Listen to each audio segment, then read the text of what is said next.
கோவை கற்பகம் நிகர்நிலை பல்கலைக்கழகத்தில் கலை அறிவியல் துறை முதலாம் ஆண்டு மாணவர்களை வரவேற்கின்ற துளிர் 2025 விழாவானது 7/7/2025 திங்கட்கிழமையன்று நடைபெற்றது.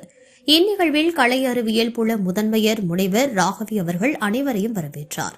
கற்பகம் கல்வி குழுமங்களின் தலைவர் டாக்டர் ராசா வசந்தகுமார் அவர்கள் தமது தலைமையுரையில் ஒழுக்கம், பணிவு, உழைப்பு முதலானவை வளர்ச்சிக்கு அடித்தளம் என்றும் தன்னம்பிக்கை, விடாமுயற்சி, தளராத ஊக்கம் ஆகியவை வெற்றிக்கு அடிப்படை என்றும் குறிப்பிட்டார்.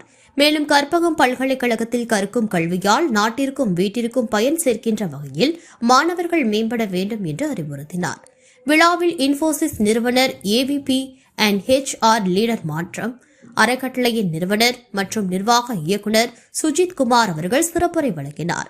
அவர் தமது உரையில் சிறந்த குறிக்கோள், தெளிவான செயல் திட்டம், முறையான அணுகுமுறை, தளராத உழைப்பு ஆகியவை வளர்ச்சிக்கு அடிப்படை. அதற்கு கற்பகம் நிகர்நிலை பல்கலைக்கழகம் சிறந்த வாய்ப்புகளை தரவுள்ளது. மாணவர்கள் அவற்றை பயன்படுத்தி திறன் மேம்பாட்டுடன் கூடிய கல்வியில் மிகுந்த கவனம் செலுத்த வேண்டும். தாழ்வு மனப்பான்மையை கைவிட வேண்டும். தன்னம்பிக்கையுடன் வெற்றிக்கான வாய்ப்புகளை அணுக வேண்டும் என்று வலியுறுத்தினார். விழாவில் கற்பகம் கல்வி முதன்மை நிறுவனங்களின் முதன்மை செயலாளர் முருகையா அவர்கள் மற்றும் ஆராய்ச்சி பிரிவு முதன்மை டாக்டர் பார்த்தசாரதி ஆகியோர் முன்னிலை வகித்தனர். துணைவேந்தர் முனைவர் சுப்பன் இரவி அவர்கள் மாணவர்களுக்கு வாழ்த்துரைத்தார். பதிவாளர் பிரதீப் அவர்கள் கற்பகம் நிகர்நிலை பல்கலைக்கழகத்தின் சிறப்பம்சங்களை எடுத்துரைத்தார்.